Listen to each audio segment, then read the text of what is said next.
Madhya Pradesh high court की Indore bench ने धार स्थित भोजशाला परिसर को राजा भोज के समय का वाग देवी यानी कि देवी सरस्वती का मंदिर माना है और इसी के साथ कोर्ट ने हिंदू पक्ष को यहां पूजा का अधिकार भी दे दिया है। इस फैसले के बाद शनिवार सुबह श्रद्धालुओं और अलग अलग समितियों के पदाधिकारियों ने शांतिपूर्ण माहौल में भोजशाला पहुंचकर दर्शन और पूजा अर्चना की। लोगों ने हनुमान चालीसा का पाठ भी किया। हिंदू पक्ष के वकील विष्णु शंकर जैन ने बताया कि हाई कोर्ट ने 7 अप्रैल 2003 के एएसआई आदेश को आंशिक रूप से निरस्त भी कर दिया है। इस आदेश में मुस्लिम समुदाय को शुक्रवार को तय अवधि के लिए नमाज की अनुमति दी गई थी। जो एएसआई का 7 अप्रैल 2003 का ऑर्डर है उसको पार्शली क्वैश किया है और हिंदू समाज के लोगों को वहां पे पूजा पाठ का अधिकार दिया है। कोर्ट ने भोजशाला कॉम्प्लेक्स को राजा भोज का माना है, एक सरस्वती स्कूल माना है लर्निंग का। साथ ही साथ इसमें सबसे महत्वपूर्ण बात यह है कि भोजशाला के केस में जो हमारी मांग थी कि वहां से लंदन के म्यूजियम से मूर्ति वापस लाई जाए, कोर्ट ने कहा है कि सरकार इस रिप्रेजेंटेशन को कंसिडर करे और साथ ही साथ कोर्ट ने यह भी कहा है कि जो मुस्लिम पक्ष हैं वो सरकार को रिप्रेजेंटेशन दे सकते हैं, जो रिस्पोंडेंट नंबर 8 है मौला कमालुद्दीन की तरफ से, और उनको अल्टरनेट लैंड देने के लिए सरकार उस पर विचार करे। पर सबसे महत्वपूर्ण बात यह है कि कोर्ट ने यहाँ पे हमें पूजा पाठ का अधिकार दिया है। मैनेजमेंट के लिए सरकार को कहा है कि वो इसके मैनेजमेंट के लिए चीजें देखे और जो एएसआई का ऑर्डर था 7 अप्रैल 2003 का, जो यहाँ पे नमाज की अनुमति देता था, उसको कोर्ट ने सिरे से खारिज कर दिया है। अब वहाँ पे सिर्फ पूजा होगी, अब वहाँ पे सिर्फ पूजा होगी। उस पूरे परिसर का जो स्वरूप है वो एक हिंदू मंदिर का स्वरूप माना है कोर्ट ने, सरस्वती मंदिर का माना है। बता दें कि मुस्लिम पक्ष ने दावा किया था कि यह शुरू से मस्जिद थी और वक्फ की संपत्ति है, लेकिन अदालत में ऐसा कोई साक्ष्य पेश नहीं किया गया जिससे साबित हो कि 1034 ईस्वी से पहले यहाँ मस्जिद हुआ करती थी। कोर्ट ने कहा कि केवल लंबे उपयोग से दूसरे समुदाय के अधिकार समाप्त नहीं हो जाते हैं। मस्जिद केवल वक्फ भूमि पर बन सकती है, लेकिन इसके वक्फ होने का कोई रिकॉर्ड नहीं मिलता है। लेकिन कोर्ट के फैसले से मुस्लिम पक्ष खफा है। मुस्लिम पक्ष अब भोजशाला मंदिर का मस्जिद होने का प्रमाण पेश नहीं कर पा रहा है, तो प्लेसेस ऑफ वर्शिप एक्ट का हवाला देकर सुप्रीम कोर्ट जाने की बात करने लगा है। एआईएमआईएम सांसद भी प्लेसेस ऑफ वर्शिप एक्ट का हवाला देकर हाई कोर्ट के जजमेंट को असंवैधानिक बता रहे हैं। तो ये जजमेंट कॉन्स्टिट्यूशनल वैल्यूज के मुताबिक नहीं है। जो बाबरी मस्जिद राम मंदिर का जजमेंट आया था वो सिर्फ एक धर्म को प्रेमसी दे रहा है और दूसरों के जो वर्शिप है उसको आप खत्म कर रहे हैं।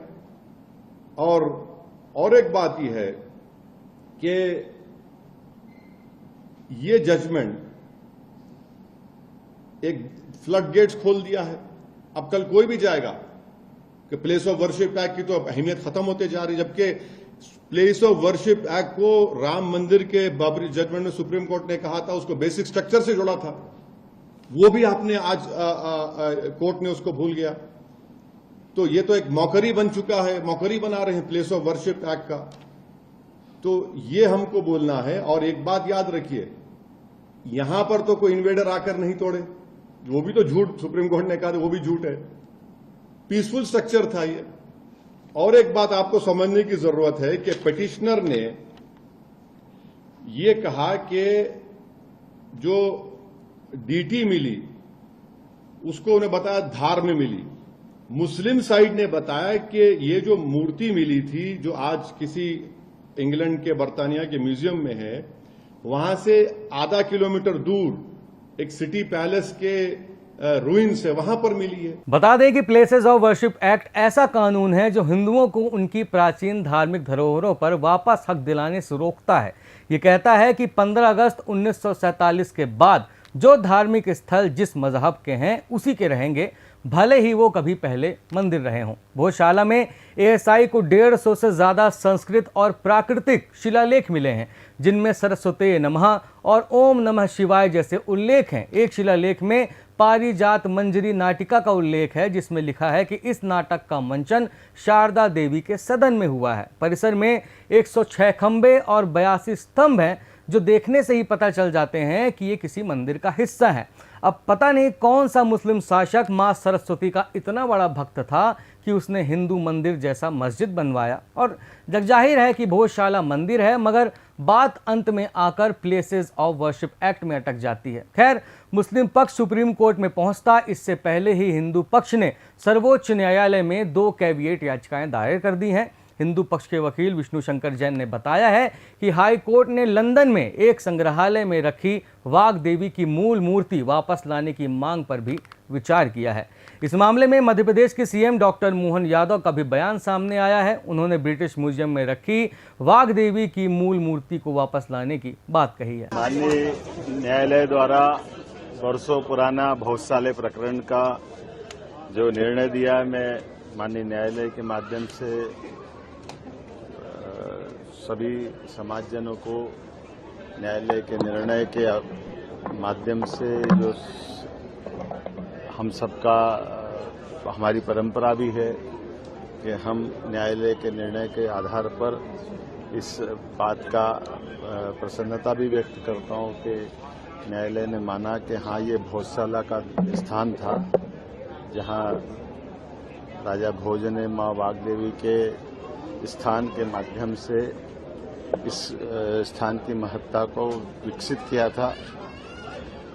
मैं अपनी ओर से इस निर्णय का स्वागत करता हूं, अभिनंदन करता हूं, मध्य प्रदेश वासियों को बधाई भी देता हूं और सभी लोगों से अपील करता हूं कि इस निर्णय को सिरोधार्य करके एक ऐसा समाधान दे जिसके बलबूते पर हमने देश के अंदर अयोध्या में भगवान राम के देवस्थान के समय पे भी न्यायालय के निर्णय के आधार पर सामाजिक सौहार्दता की उत्कृष्ट मिसाल हासिल की थी।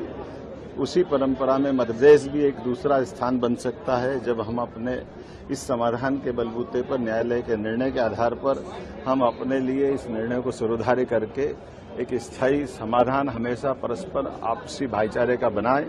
मेरी अपनी ओर से लोकतंत्र में सबसे बड़ा स्थान अगर है तो सच में न्यायालय का है और न्यायालय के निर्णय को मैं सिरोधार्य करता हूं और उम्मीद करता हूं कि अगर कोई कठिनाई नहीं हुई है तो हम आगे जाकर के इस दिशा में और ठोस कदम बढ़ा करके भविष्य में ऐसे स्थान को और अच्छे ढंग से गौरवान्वित करेंगे।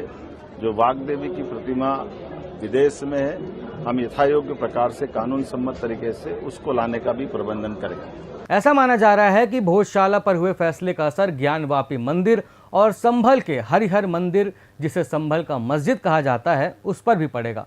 इन दोनों हिंदू स्थलों को लेकर भी कोर्ट में केस चल रहा है। बहरहाल, भोजशाला में पूजा पाठ का अधिकार मिलने से हिंदू पक्ष काफी खुश है और अगली लड़ाई के लिए तैयार भी है। इस मामले में हमें अपनी राय कमेंट बॉक्स में जरूर दें और ऐसी खबरों के लिए शब्द साक्षी को सब्सक्राइब जरूर करें। धन्यवाद।